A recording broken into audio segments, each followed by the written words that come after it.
Hello friends, welcome to our Sayali fashion designer channel आणि मी आहे सायली. तर तुम्हा सगळ्यांचं आपल्या आजच्या नवीन अशा छानशा व्हिडिओमध्ये मी मनापासून खूप खूप स्वागत करते. तर कसे आहात तुम्ही? नक्कीच मस्त आणि मजेत असणार आहात. आणि खरं तर ना आजचा व्हिडिओ खूप इम्पॉर्टंट आहे, खूप रिक्वेस्टेड आहे, खूप साऱ्या कमेंट्स आलेल्या आहे. ते म्हणजे काय, तर गोपीबाही. सगळ्यांची आवडती गोपीबाही. खूप साऱ्या जणांना ही बाही डिझाईन खूप आवडत असते आणि खरं तर या छानशा गोपीबाहीमुळे ब्लाउज खूप छान दिसतं आणि साडी सुद्धा नक्कीच उठून दिसते. आता गोपीबाही म्हणजे काय, तर थोडीशी फुगाबाहीमध्ये येते. थोडासा चेंजेस काय वगैरे तर मी तुम्हाला डिटेल सांगेलच. फक्त एवढंच आहे की गोपीबाही आपण कशा पद्धतीने कटिंग स्टिचिंग करतो, किती एक्स्ट्रा वगैरे घेतो, त्यावर त्याचा पफ वगैरे हे सगळं डिपेंड असतं. आणि मी म्हटल्याप्रमाणे याची पद्धत खूप सोपी असते खरं तर, पण तरी सुद्धा आपल्याला कन्फ्युजन असतं की ती व्यवस्थित येईल की नाही, त्याचा पफ परफेक्ट येईल की नाही. सो आज मी तुम्हाला अगदी सोप्या पद्धतीने गोपीबाहीची संपूर्ण कटिंग आणि स्टिचिंग सांगणार आहे, जेणेकरून तुम्हाला आपला आजचा हा व्हिडिओ बघून अशी छानशी परफेक्ट गोपीबाही सहजच बनवता येईल. ठीक आहे, सो चला मग आता वेळ न घालवता आपण आपल्या आजच्या छानशा व्हिडिओला सुरुवात करूयात. आणि आपला आजचा हा व्हिडिओ तुम्ही स्किप न करता पुन्हा नक्की बघा, जेणेकरून तुम्हाला आपला आजचा हा व्हिडिओ बघून अशी छानशी बाही डिझाईन सहजच बनवता येईल. ठीक, सो चला मग आता आपण स्टार्ट करूयात. तर हे बघा, इथे तुम्ही बघू शकतात की हा ब्लाउज पीस खरं तर ना मी बाहीसाठी इथे कपडा सेपरेट कट करून घेतलेला आहे, अस्तरचा सुद्धा आणि मेन फॅब्रिकचा सुद्धा.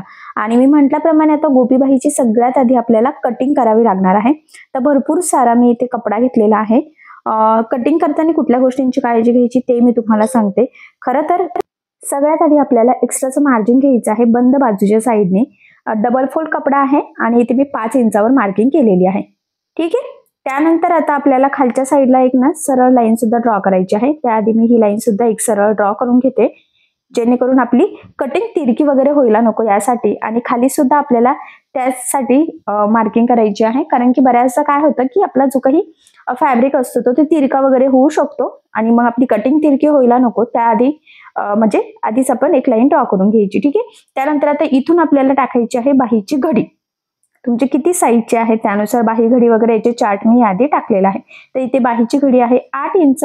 तर 30 मार्किंग वरच्या साईडला सुद्धा आपल्याला इथे 8 इंचावर करून घ्यायची आहे. त्यानंतर तुमची किती बाही लांबी आहे त्यामध्ये अर्धा इंच एक्स्ट्राचं मार्जिन आपल्याला इथे खरं तर ऍड करायचं आहे. सो बघा, मग इथे आपली जी काही बाही लांबी आहे तर त्यामध्ये अर्धा इंच एक्स्ट्राचं मार्जिन ऍड करून टोटल किती झालं, 5 इंच. कारण की आपली जी काही बाही आहे ती 4.5चीच आहे आणि आपलं खरं तर खाली पण थोडंसं बॉर्डर येणारच आहे. ठीक आहे, तर दोन्ही साईडनी 5-5ची मार्किंग केली आणि त्यानंतर आता हा बॉक्स आपण ह्या पद्धतीने ड्रॉ करून घेतलेला आहे. जसं रेग्युलर बाहीसाठी आपण मार्किंग करतो तशीच, फक्त आपण आधी 5 इंच एक्स्ट्रा घेतलेला आहे, तो पॉईंट लक्षात राहू द्या. त्यानंतर कॅप हाईट घ्यायची आहे इथे 2.5 इंच आणि इथून 1 इंच आतल्या साईडनी, इथून सुद्धा 1 इंच आतल्या साईडनी आणि त्यानंतर खालच्या साईडला सुद्धा 1 इंच. अशा टोटल 1-1 इंचाच्या आपल्याला 3 मार्किंग करून घ्यायच्या. त्यानंतर इथून इथपर्यंत लाईन जॉईन करून घ्यायची आहे आणि हे 2 पॉईंट आपल्याला इथे जॉईन करायचे आहे ह्या पद्धतीने. ठीक आहे, त्यानंतर काय करायचं, आता आपल्याला ही जी काही लाईन आहे ना तर त्याचं घ्यायचं आहे निम्म. जेवढी लाईन असेल त्याचं निम्म. तर इथे आहे 6.5, तर निम्म होतं 3.25. तर मी ते 3.25 इंचाला मार्किंग करून घेते आणि त्यानंतर पुन्हा 3.25 आपल्याला निम्म निम्म घ्यायचं आहे. ठीक आहे, म्हणजे 1.5 आणि 1 लाईन असं येते. त्यानंतर इथून आपल्याला अर्धा इंच वरती आणि इथून अर्धा इंच खाली. ठीक आहे, अशी मार्किंग करायची. आता इथून वरती मार्किंग होती तिथून कर्व येणार, तो सेंटरला मॅच होणार आणि तिथून पुन्हा खाली जेवढं अर्धा इंचाचं मार्किंग होतं ना त्या पॉइंट मधून आपलं कर्व येणार. सो अशा पद्धतीने आपली बाहीची ती मार्किंग परफेक्ट झालेली आहे. इथे 5 इंचाची मार्किंग बाकी होती, सो ती पण मी इथे करून घेतली आणि ही लाईन कंटिन्यू केली. ठीक आहे, म्हणजे एक्स्ट्राचा आपण आधीच घेतलेला आहे. डायरेक्ट कपड्यावर कटिंगच्या वेळेस आपण अशा पद्धतीने कटिंग करू शकतो. आणि दोन्ही स्लीव सोबतच कटिंग करायच्या असतील तर 4 पदरी कपडा तुम्ही फोल्ड करून घ्यायचा. ठीक आहे, म्हणजे दोन्ही बाही आपल्या सोबतच कटिंग होती. आणि आपण इथे अस्तर पण एक्स्ट्रा घेतलेला आहे, जेणेकरून पफ व्यवस्थित यावा यासाठी.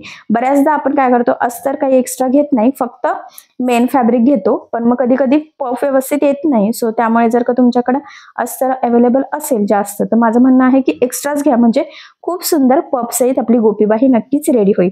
आणि अशा पद्धतीने आपण हे कटिंग करून घेतलेलं आहे खालच्या साईडने वगैरे सगळं. त्यानंतर आता ना आपल्याला वरच्या साईडचा जो काही कर्व आहे तर तो सुद्धा किंचितचा कट करायचा आहे. त्याआधी आता आपली ही जी काही बाही आहे तर ती ठेवून आपल्याला मेन फॅब्रिक सुद्धा इथे कट करायचं आहे. खालची जी काही बॉर्डर आहे तर ती आता आपल्याला घ्यायची नाहीये लगेचच, त्यामुळे मी कट करून ती सेपरेट करून घेते, कारण आपल्याला ना बॉर्डर सेपरेट नंतर लावायची आहे. त्यामुळे आता इथे तर काय आपल्याला रेग्युलरली म्हणजे लागणार नाहीये, सो त्यामुळे मग मी ती कट करून घेतली. त्यानंतर मेन फॅब्रिकवर बरोबर आपली ही अस्तरची बाही ठेवायची आणि सगळ्याच साईडने एक्स्ट्राचं मार्जिन ठेवत आपण ती कट करून घेतली. ठीक आहे. सो अशा पद्धतीने आपली बाही कटिंग झालेली आहे. त्यानंतर पुढचा कर्व सुद्धा आपण इथे बाहीचा कट करून घेतलेला आहे आणि फायनली गोपी बाहीची अस्तर आणि मेन फॅब्रिक असं दोन्ही बाहींची कटिंग झालेली आहे. सो आता आपण ही स्टिच करायला इथे सुरुवात करूयात. तर सगळ्यात आधी आपल्याला काय करायचं आहे की अस्तर आणि मेन फॅब्रिकची बाही आहे तशीच एकमेकाला खरं तर इथे जोडून घ्यायची आहे. त्यासाठी मग बघा मी इथे एकावर एक ठेवलेलं आहे बरोबर, आणि आपलं जे काही मेन फॅब्रिक आहे ना तर ते उलट आहे आणि ही बाही पण उलटीच आहे. ठीक आहे, कारण की आपल्याला फक्त ती एकमेकाला जोडून घ्यायची आहे. लगेच आपण इथं उलटी करणार नाहीये, ती म्हणजे टीप मारून उलट परत दाबटीप देतो तसं काही इथे करणार नाहीये. ठीक आहे. सो बघा मग अशा पद्धतीने व्यवस्थित अगदी सावकाशपणे आपल्याला ही बाही इथे जोडून घ्यायचं आहे. त्यानंतर खाली जे काही थोडंफार मेन फॅब्रिकचं एक्स्ट्राचं असेल किंचितच आहे पण ते कट करून घ्यायचं. ठीक आहे. आणि आता हे कट झाल्यानंतर आपल्याला साईडने सुद्धा खरं तर ही बाही एकमेकाला आहे तशीच जोडून घ्यायची आहे. सो मग आता इथे सुद्धा आपण टीप मारून ही जोडून घेऊयात. महत्वाचं म्हणजे जोडताना कुठे गोळा होणार नाही, तिरकं जाणार नाही, कुठे फुगा येणार नाही. तर या छोट्या मोठ्या गोष्टींची खरं तर इथे आपल्याला काळजी घ्यायची आहे. आणि अगदी व्यवस्थित सावकाशपणे फायनली आपण ही बाही म्हणजे अस्तरची आणि मेन फॅब्रिकची एकमेकाला जोडून घेतली. त्यानंतर आता जे काही मेन फॅब्रिक म्हणजेच ब्लाउज पीसचा एक्स्ट्राचा कपडा आहे तर तो सुद्धा आपल्याला इथे कट करून घ्यायचा आहे. आणि बघा मग अशा पद्धतीने फायनली आपली ही बाही परफेक्ट अशी झालेली आहे अस्तर मेन फॅब्रिक जोडून. म्हणजे पुढचं आता आपल्याला काय करायचं तर ते करायला. ठीक आहे. आता आपल्याला इथे ना छोट्या छोट्या प्लेट्स टाकायच्या आहे. आधी 5-5 इंचाची जी मार्किंग होती ना तिथे मी छोटे छोटे कट्स टाकलेले आहेत, म्हणजे आपल्याला कुठून प्लेट्स टाकायच्या आहे याचा अंदाज यावा यासाठी. आणि बघा मग अशा छोट्या छोट्या प्लेट्स टाकत आता आपल्याला इथे खालच्या साईडला टीप मारून घ्यायची आहे. लक्षात राहू द्या ह्या ज्या काही प्लेट्स आहेत ना तर यातला डिस्टन्स सेम राहू द्या, छोट्या मोठ्या प्लेट्स होऊ देऊ नका, कारण की त्यावरच आपला पफ बाहीची फिनिशिंग ह्या सगळ्या गोष्टी डिपेंड असतात. सो एक एक प्लेट्स व्यवस्थित सेट करत करत आपल्याला खालच्या साईडला टीप टाकायची आहे. आणि जे 5-5 इंचाचं घेतलं होतं जिथे आता आपण कट मारला तर तेवढ्याच गॅपमध्ये आपल्याला फक्त इथे प्लेट्स टाकायचे आहे. ठीक आहे. त्यानंतर वरच्या साईडला त्या प्लेट्स टाकायच्या आहे, पण कशा अपोजिट साईडनी, हे बघा उलट्या साईडनी, म्हणजे आपण आता त्या प्लेट्स फोल्ड करत टीप मारून घेतोय. आता याचा फायदा हा होतो, जर तुम्ही सरळ पण करू शकता, ज्या साईडनी खालच्या साईडनी सेट केलेले आहे ना सेम त्यावरच वरच्या साईडनी पण करू शकतात, पण पफ एवढा व्यवस्थित येत नाही, चपटा चपटा येतो. पण जर तुम्ही खालच्या एका डायरेक्शनने आणि वरच्या एका डायरेक्शनने अशा पद्धतीने जर फोल्ड केल्या तर पफ खूप सुंदर येतो. गोपी बाही एकदम मस्त प्रॉपर फिनिशिंग सहित रेडी होते. सो त्यामुळे मग तुम्ही ह्या पद्धतीने नक्कीच प्लेट्स टाकू शकतात. खूप काही अवघड त्यात म्हणजे अजिबातच नाहीये. सो बघा मग व्यवस्थित आपण प्लेट्समध्ये टाकून घेतलेला आहे. जर तुमच्याकडे अजून फॅब्रिक असेल जास्त एक्स्ट्राचं तर मग तुम्ही अजून थोड्याशा प्लेट्स टाकू शकतात, म्हणजे तुम्हाला किती पफ वगैरे हवा आहे त्यावर ते डिपेंड आहे. असंही साईडचा बराचसा पार्ट आपला याच्यातच जातो म्हणजे फिटिंगमध्येच, त्यामुळे फक्त मध्यभागी जरी प्लेट्स आला तरी सुद्धा गोपीबाई छान दिसते.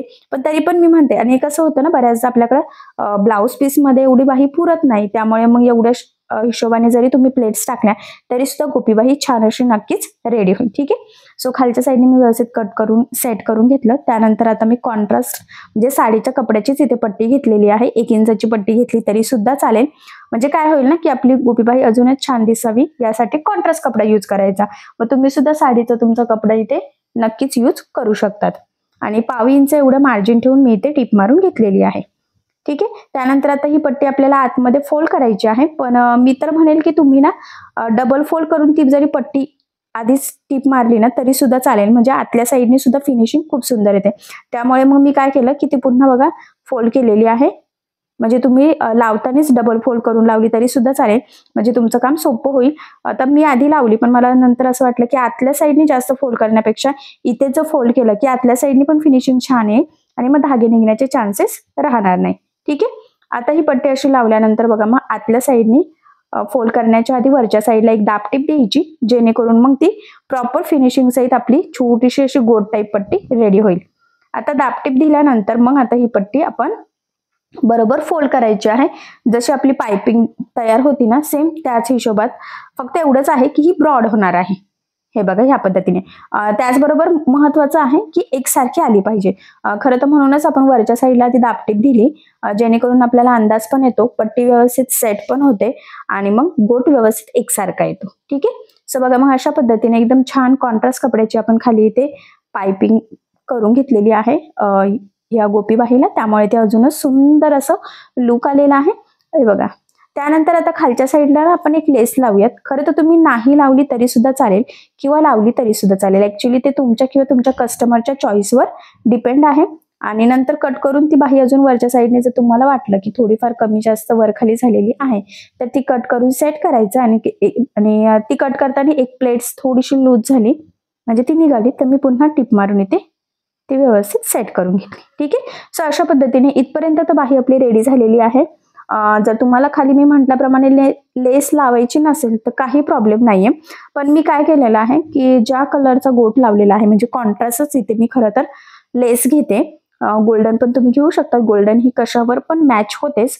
आणि ही छोटीशी सेम लेस लावल्याचा फायदा हा आहे की गोट एकदम छान छोटासा दिसेल आणि वरती लेसमुळे शाईन पण येते, फिनिशिंग पण अजून सुंदर दिसते.